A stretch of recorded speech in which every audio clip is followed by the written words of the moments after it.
Now, just last week, Rennee.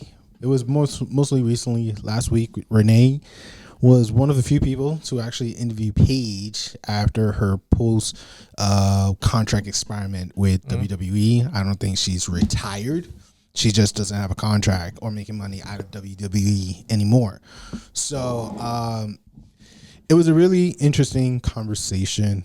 One thing that really was a highlight is the fact that she actually talked about the scenario, the leaks of photos and video that occurred back in 2015, 2016, while she was dating Alberto Del Rio, and all the allegation that occurred with it. Do you remember much about that moment for her, and what was your reaction to her conversation with Rennee on it? I would say what I remember from that when it came out back in the day, I was curious, so I was like, what were they talking about? And so back then I saw the stuff, but I feel like she, at the moment when it happened, she was able to manage the situation well. Mm-hmm. The pictures, the Beto Del Rio situation was, I feel like it took her a little longer not to recover, but it was just like, it was more personal, and especially the relationship that she was having with Alberto. But I feel like all the things that has happened to her throughout, especially her moving from UK here, not fitting in, and the little incidents that has happened, I feel like it made her a better person now, and more, I guess, well-rounded to be able to cope with different situations, especially now. I think it was kind of funny. I was listening to most of it on my way here, that now that she transitioned from Paige to her real name, Soraya, she's still, I guess, not used to people calling her like government name or real name. Mm-hmm. And so it's just funny seeing like how, I guess, the mindset of the performer going from like a performer to like a regular person, and like not being part of like a routine and stuff. So it's like, it was funny. She commented that now that she's not part of WWE, she's, I guess, kind of not misses a check, but it's like, you're so used to accustomed to be like either performer or not performing, getting a paycheck. Now she has to like find ways to like market and merchandise herself, which is she's doing well. She's doing the stream and everything, mm-hmm. But it's just like, I guess, a different mindset to switch over from like performer to like not a new person, but like a new like stage of her life. Yeah, I agree with what you said. There is a switch, because we've seen it with Eva Marie, we have seen it with Trish Stratus, we have seen it with formerly known Caitlyn, Celeste Bond. We have seen it with so many different. With AJ Lee, she started doing comic books and stuff, and like she switched over from like performer to now she's doing investing in her like interests, so comic books and like writing books and stuff. So there is a place. If you guys watch The Pivot, Fred Taylor said like it's not really retirement, but the second level of your career. Mm-hmm. You're finding a new career for yourself after you've done your prime profession. So seeing her being vulnerable, that's the one thing I took out of it. She was vulnerable. She tried to be as public manner as possible without revealing too much, because there was a lot of things, what I'm saying? They could have gone to like, why was this picture? Who this went? Who was that? Is it true? I mean, even the New Day did a bit about that a long time ago. But the Usos weren't great. Like, that promo was crazy. And there was a promo where it was just Biggie and Xavier Woods, and they were talking, and Kofi Kingston, and they look at Xavier Woods because they made like a punch joke about like smashing, and they just look at Xavier Woods, and he was like, what I'm saying? He just like lift up his shoulder, be like, yeah.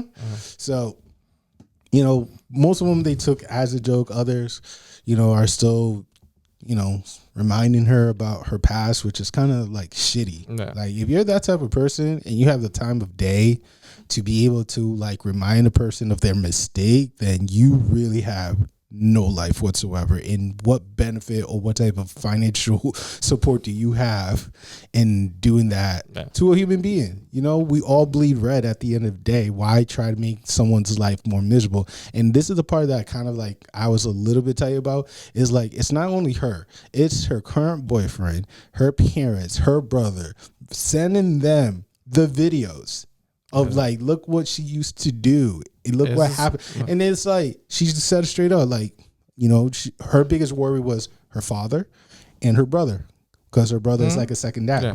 She was worried about disappointing them. Yeah.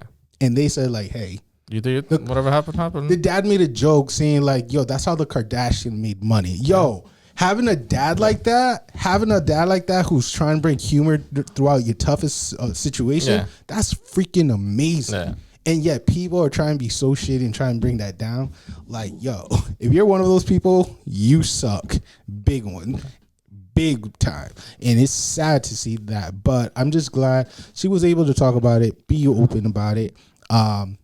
Like her second career, I think the streaming is working well. I think she might, my prediction, she could definitely go into the makeup industry. She could definitely she probably could do more Comic-Cons, because she probably going to get more, like, now that she's out in the public more. She just started, I think there was so much, StarCast is kind of the first one that she was able to do. And she probably got a lot of visitors and stuff. So right now, she's still in her prime. She could definitely I predict she could make at least a good $5 million by the end of the year just with doing and it's definitely, I feel like she's been out of the ring for a while, but I feel like she still has the itch to still potentially perform. Kind of not with that neck situation. No, true, but similar to like the Daniel Bryan thing. Like he got injured, was put on the shelf, and kind of like AEW gave him an opportunity to kind of. I feel like she don't have to be a full timer, but like I feel like she could have like 1 or 2 matches, or even she's a good manager, commentator, so she could be part of the industry, but she doesn't have to like perform herself, but she could still be like. Sometimes it's good to just leave the past to be the past and just move on with the future. Because also her family got that, like their company too, so she could even do, like they still. I feel like now she's free. She could do whatever she could do whatever. I mean, I seen a lot of the athletes who have retired. They always have the itch to go and play football again. If they could do it one more time, they'll do it. I think sometimes it's just learning how to cope with it, because that's a part of you that you're gonna have to learn how to let go and start to just focus on the future. Walking forward. You know what I'm saying? Looking forward to the future and see what other opportunities you could, excel in. Because as soon as she came into WWE, she killed it. You know what I'm saying? I think she started at 18 when she moved over, and she was nearly double champion with the NXT in the Diva Championship. I think she got the title, I think when she was 21. Yeah, I think 1921 when she first became the first, and she was NXT champion, Divas champion. She was a Diva champion. Not everybody could say that. Yeah. Charlotte's the last one to retire that title before it became the women champion once again. So it's like Paige definitely, I believe she's a Hall of Famer. So she's already taken care of. Like, again, she could do all the freaking, what's it called again? Cameos, appearances. She got that stream too. The stream is doing well for her. I like that Triple H, and I know adding to the stream, I like that Triple H, they didn't took the ban out, but now he's allowing people to, like, I know Drew Gulak is back to do streaming. So I appreciate that everybody's able, and the main company is able to kind of do their side gig as well. Them also Zelina was as soon as she came out. Zelina Vega, as soon as she came back, she's killing it with her cosplay, as well as her cameos, as well as her appearance with Comic-Con. Like, Zelina's been killing it since her return. I think when she returned, that's when like that band started to fully be in full effect of like, we're not going to Impact with you. So Paige, thank you so much for being open with us. I know most of us would like to get even deeper with you, but I guess that's a trust that has to be earned, not taken away. So we'll leave it at that. But my man, I got. But we're gonna.